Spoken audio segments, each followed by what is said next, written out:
Hi everyone, this is Mason Egger, and today I'm going to be showing you how I will deploy a Django web application to DigitalOcean. So this tutorial will be mostly a combination of a couple of DigitalOcean community tutorials, which I will link in the description below. It is how I would personally do all of these things. But if you don't feel like watching the whole video and stuff, you can piece together everything that I've done from the tutorials that I will put in the bottom. Or if you just want to follow along in the description, the tutorial links will be there. Also, this tutorial expects you to already have a Django app ready to go, or it will expect you to use the Django app that will be provided in the GitHub repository that is also in the description links. This tutorial will not show how to create a Django app or do any of that. We will be working with ready to go, ready to deploy Django applications. So the first thing that I typically do whenever I create a new app is, now that DigitalOcean has VPCs, I create a private network for my app to live. This helps with me knowing that the traffic between the two apps isn't being sniffed or going over the public internet, and it just makes it be a little bit more secure.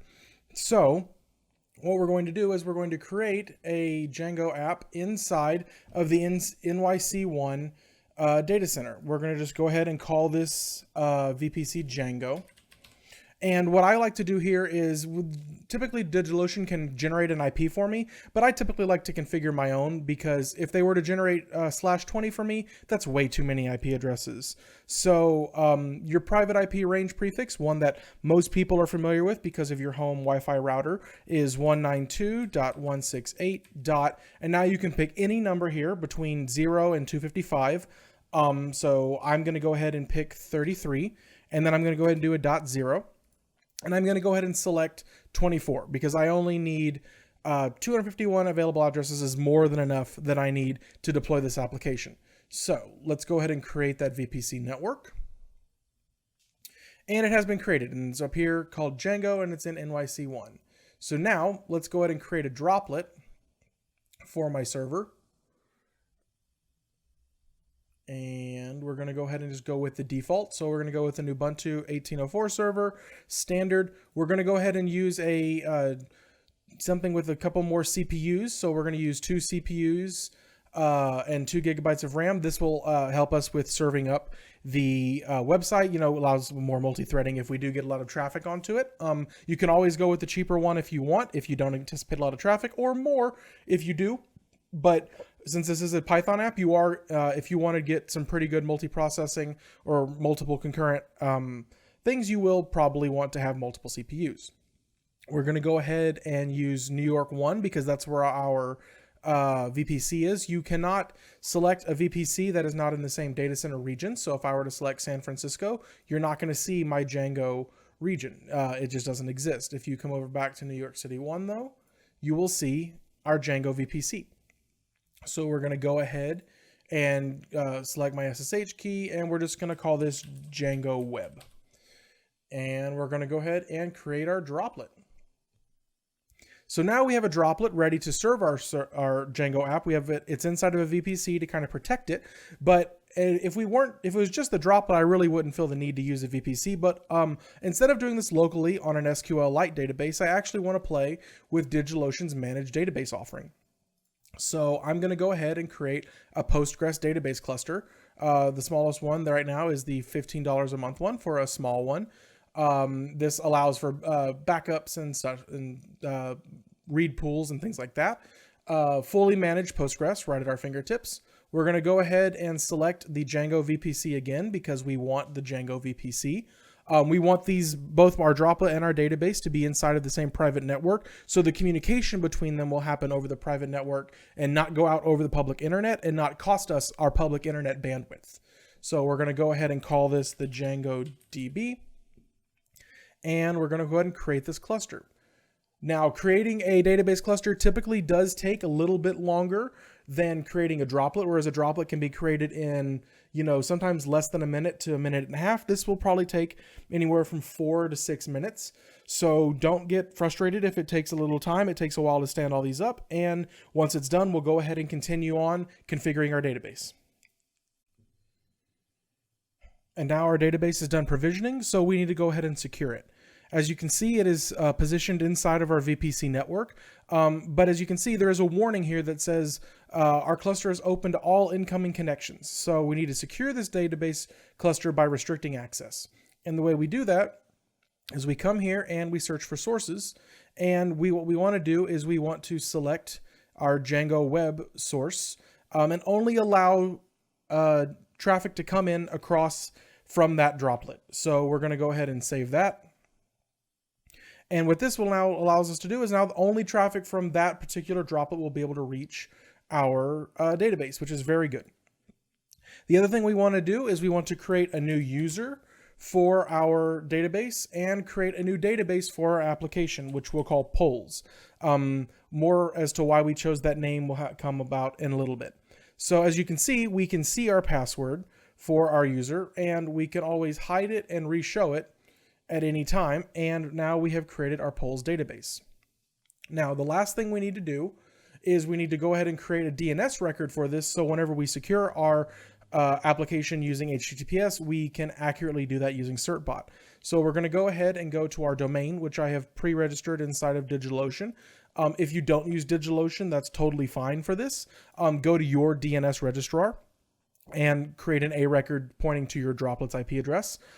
If you do not have a domain registered, that is also fine. You can do almost all of this video. The last thing you will be able to do is you won't be able to do the HTTPS with Certbot because that requires a domain name. So we're going to go ahead and call this Django Web, and we're going to call it and we're going to direct it to our Django Web. So we're going to say Django Web.egger.codes will direct to Django Web, and we're going to go ahead and create this record.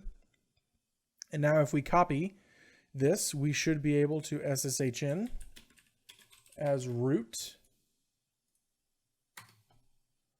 And we say yes. And now we are in our server.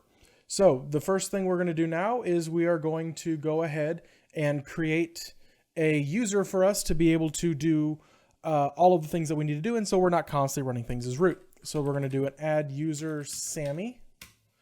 And we're going to give him a password. And then what we're going to do is we're going to do usermod -ag sudo Sammy. And we are good to go there. So now we can sudo in as Sammy. So if we open up and SSH out, we will be able to do this. So the next thing that we're going to do is we're going to go ahead and set our firewall the way we want to. So UFW app list will show us the current applications that are installed that we can create a firewall rule for. So we're going to UFW allow open SSH, which will now set our firewall to only allow connections on the SSH ports. This is port 22. We're now also going to UFW enable. Yes. And then we're going to go ahead and just do a quick UFW allow 8080. This is going to be useful for us later for our Django app. So we're going to need that port open later to test our app, but we're going to go ahead and open it now while we're thinking about it and while we're doing all of this. So if we want to be able to SSH in as Sammy using the same key that we used as root, we first need to create a .ssh directory in Sammy's home directory. And then we need to copy the authorized keys file from ours into Sammy's. And then what we can do is we chown -r for recursive, Sammy : Sammy, home, Sammy.ssh. And now if we go into this directory, it should be owned by Sammy and we should be able to SSH in. So if we log out and then we log in as Sammy,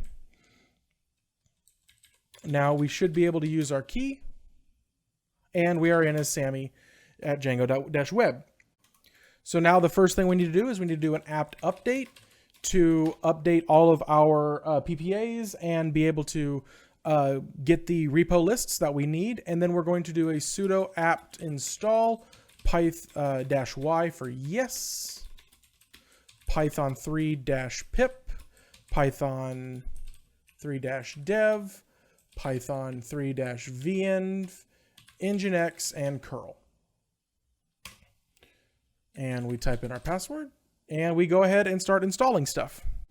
And now that we're done installing, we can go back to our web browser, and since we installed Nginx, it will automatically start the Nginx web server for us, which will not work because we have not allowed Nginx yet. So let's do sudo ufw app list. And as you can see, we now have Nginx full. So let's go ahead and do sudo ufw allow Nginx full. And now we have opened up port 80 and port 443, so we should be able to see the Nginx welcome screen because we have installed Nginx. Now what we're going to do is we're going to go ahead and turn this off because we don't need it right now. And if I could spell, it would be even better. Cool. So now Nginx is off, and now we can move forward. So the next thing we need to do is we need to go ahead and download the code that we want to use for our application. So I have all of this code already on a GitHub repository, and this is basically in my live stream repository. If you go to the GitHub repo of Zelgius, Zelgius, and I will include this in the bottom, and go to my live stream repo, there's a Django get started directory in there, as you can see, and we're going to go ahead and just copy actually we're going to do it from back here. So move everything from the Django get started back up a directory. And now we have my site and requirements. So the Django application that we're using is the basic polls app. So the Django tutorial walks you through how to build a polls app that basically just, allows people to vote on certain things. It's kind of the hello world of Django. So I will also have a link in the description below for the polls app if you want to work all the way through this. But this is just basically just the polls app, and there's no any added fluff or anything to it. So what we're going to go ahead and do is remove the live stream directory because we don't need it anymore. And now we're going to create a virtual environment -mvenv, and we're just going to call it env. And now we're going to activate this virtual environment, env bin activate. And as you can see, we've now changed context over into our virtual environment. This will allow us to install Python packages directly into this environment and not into the system Python where potential clashes and other sorts of misconfigurations could happen. So now that we have that, we're going to do a pip install -r requirements.txt. So this will install everything inside of our virtual environment because we do have the virtual environment activated. And it usually gives you this weird failed building with wrapped, but it will download a proper one for it. This is just failing to build the wheel, but it will do it, another way. It installs it another way. This is a very common thing to happen in pip. And then the other thing we're going to do is we're going to in pip install gunicorn, which is another library that we need. And we're also going to pip install psycopg2-binary. Now you may be asking, well, why aren't these included in the requirements.txt? Requirements.txt really should be the data and the packages that are required for the library to run. These are more for the things that are needed for the application to deploy. Now, the psycopg2-binary probably should be in the requirements.txt, but the polls app that I have uses SQLite instead of Postgres. So for the current implementation that it is not required. You could easily change that and then freeze it into your pip requirements and be totally fine. So now we're going to set up our Django app to be configured to use the proper database and such. So first thing we're going to do is open up my site settings.py. And what we're going to do is we're going to change the allowed hosts. So currently the allowed host is set to nothing, which works with default and debug. But what we want to do is we want to set it to the fully qualified domain name of our server and localhost for testing. This will allow us to access the actual Django app whenever it detects that the host that you try to access it over was this. So when you send the request, it'll say django-web.egar.codes, and it'll be, yes, I can respond to that.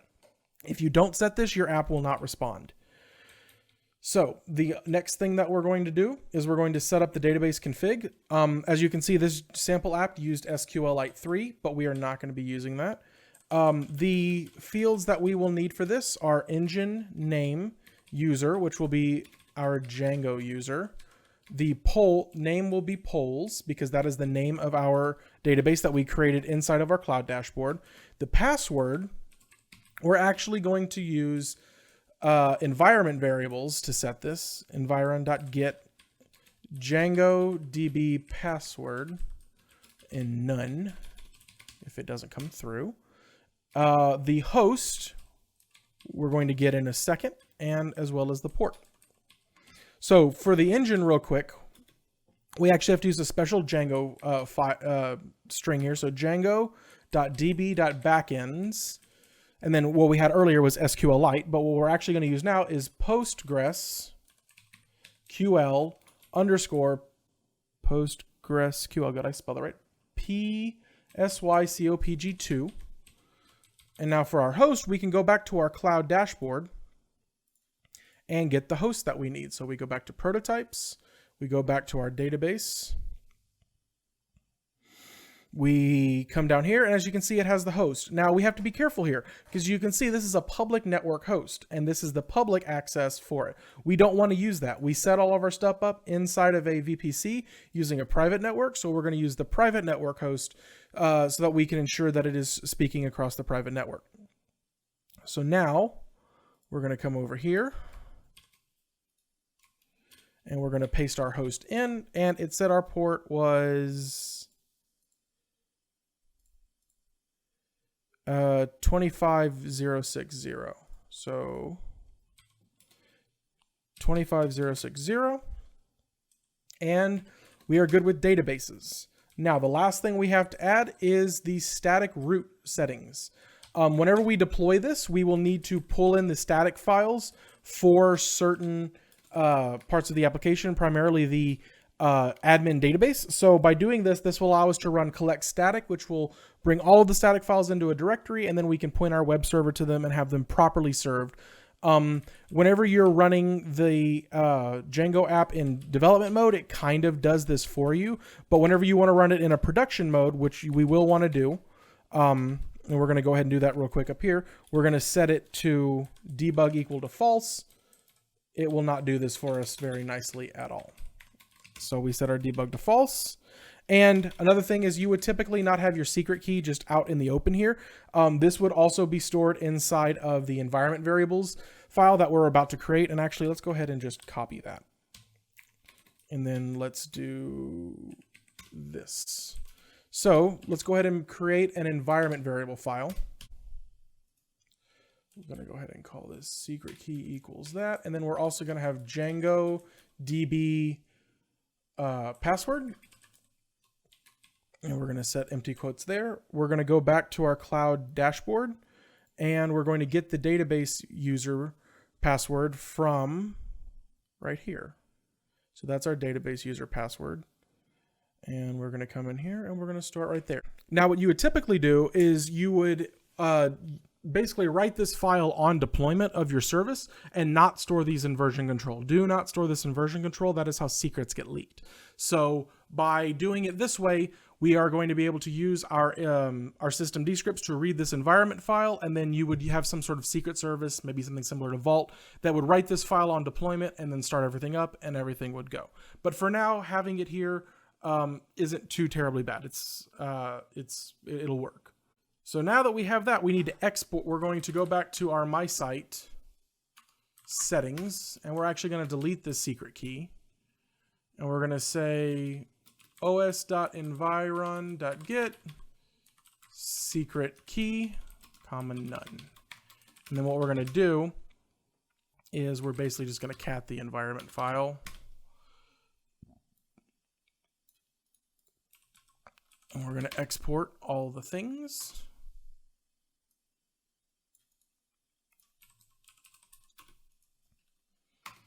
And then what we're going to do real quick is we are ready. We're going to run Python manage.py run server 0.0.0.0 8080. This will allow us to broadcast our app on our external facing interface on port 8080, which is why we opened that port earlier. I did forget a comma in the mysite.settings.py when I was running through it earlier, so I had to go back in and add the comma after this right here. Otherwise, it gave me an error. So if we run it again, As you can see, the site is now running, but it is saying, hey, you have migrations and you haven't applied them yet. So let's go ahead and stop this real quick, and let's go ahead and apply those migrations. So Python manage.py, and we're just going to go ahead and run migrate. And that is going to apply all of our migrations that we already have inside of our Django app, because our migrations were stored in our version control. If you didn't have your migrations stored in version control, then you would have to make migrations and then migrate them. So we have that now. Now we're going to run Python manage.py create super user. And we're going to go ahead and just create a real quick user at sammy.io. We're going to create a real quick user for us to be able to log into the admin interface with.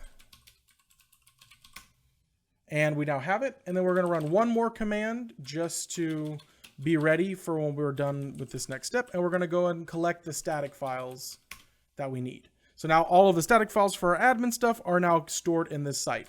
So if we run this again, we should be able to go to django-web.egger.codes:8080/admin. And we have the Django administration page. Now, as you can see, all the fancy CSS and stuff that is typically attributed with this is gone.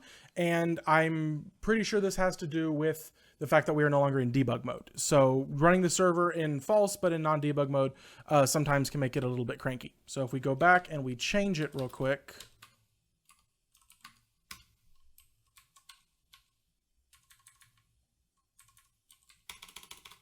true.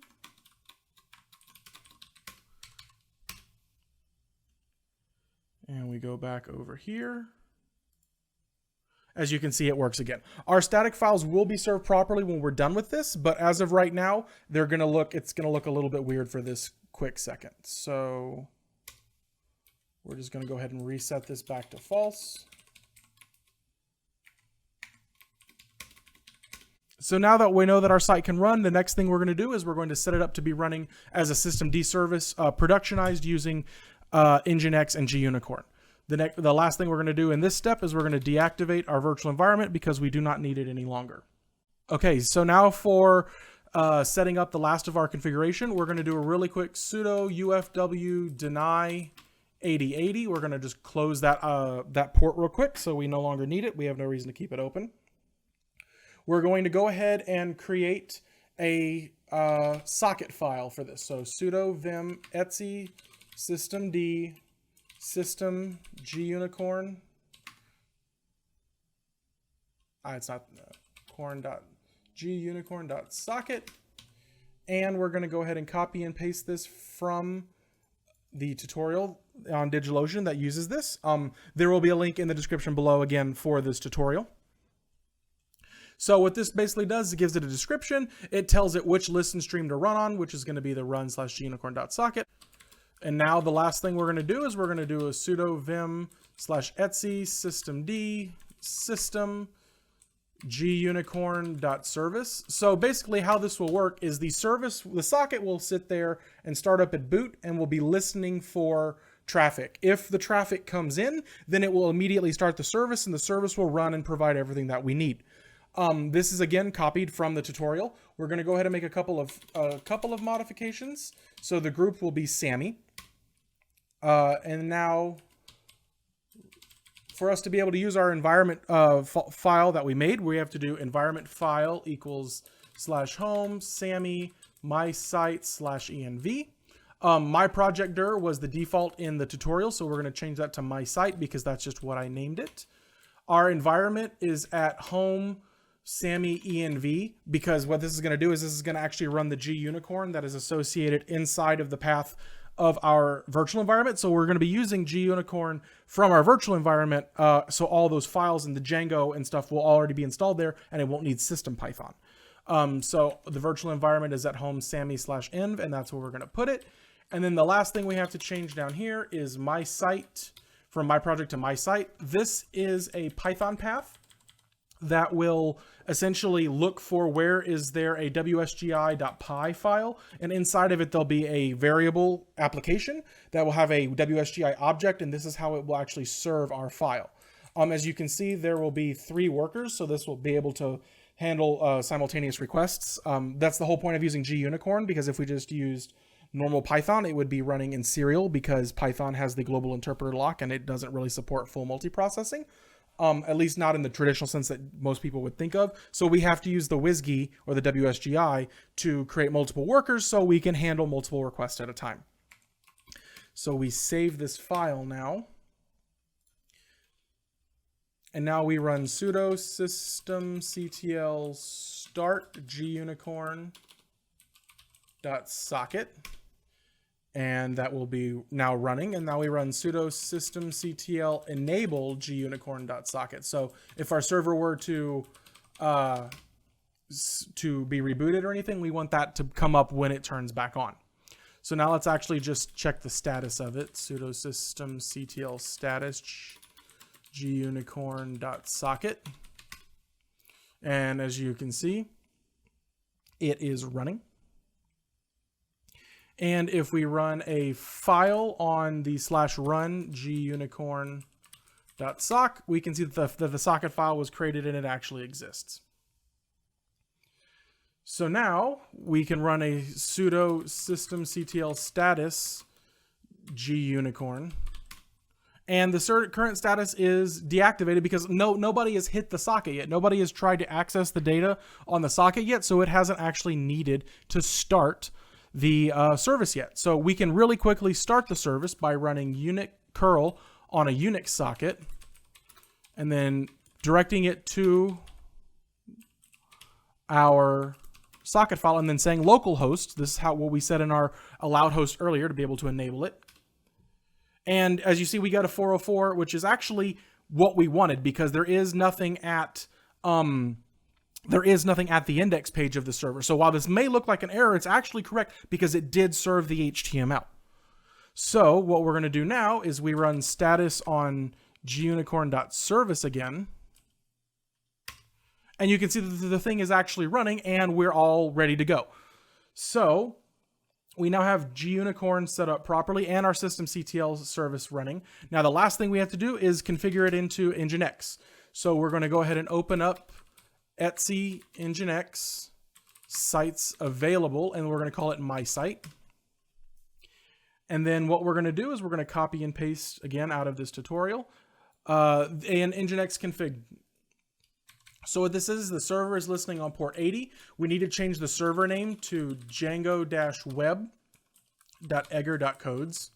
So that way, whenever it actually comes in, or whenever any sort of request comes in, it knows that it will basically be listening there for the header to have that host. And what it does is, hey, I know where that goes, and it directs me to the right place. The root of my static files is in home Sammy my site. And then we can run it.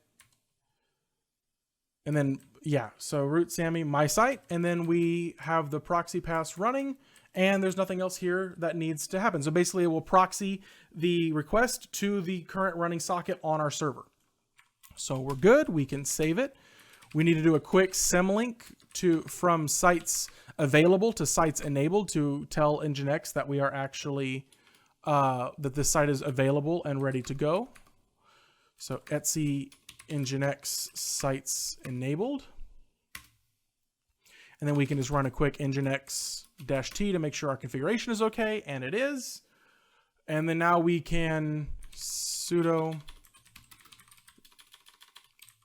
systemctl restart Nginx to get that going. And we've already set our Nginx full firewall, so we should be ready, available to do it. So if we go to this now and we just remove this, we should get a 404 because it's not found, and that is what we are looking for. But if we go to polls,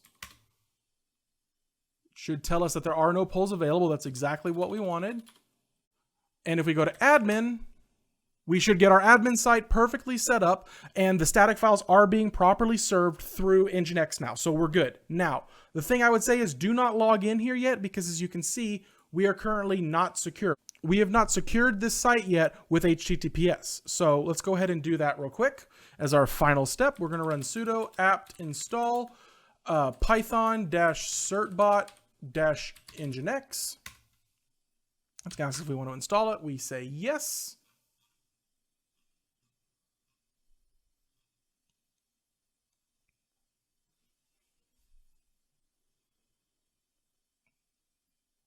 And now what we do is we go ahead and run sudo certbot -nginx, so that way it knows to do it for nginx, -d django-web.egger.codes.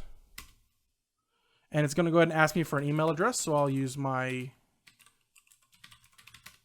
DigitalOcean email address. I accept the terms of service. I do not want to be emailed because I've already done that. So it's going to go ahead and do the check and get us our certificate. And everything is ready. And now it's going to ask us, do you want to allow traffic across HTTP, or do you want to force everything to be HTTPS? And in my opinion, everything should be forced across HTTPS. It is 2020. There is no need for HTTP anymore. So now if we go over here and we log in and we refresh our page now, you can see we have the little lock, and now our connection is secure. So I can log in, and now I can create questions for our polls. We'll go ahead and create a quick question. I don't want to save that password. We're going to say, did you enjoy this video tutorial? Going to go ahead and save it. And we're going to go ahead and back to polls, add some choices. We're going to say yes. And then we're going to add one more choice. Come on. Sometimes my 4K monitor doesn't like my mouse. We're going to say no. And if we now go to polls, did you enjoy this tutorial? I believe I did. Woohoo! Yes, let's have it. So there we go. You now have a Django website deployed on DigitalOcean using our hosted database as a service for your backend, and it is secured using Nginx and Certbot and SSL. So I hope you enjoyed this tutorial. Thank you very much for tuning in, and I look forward to seeing you next time.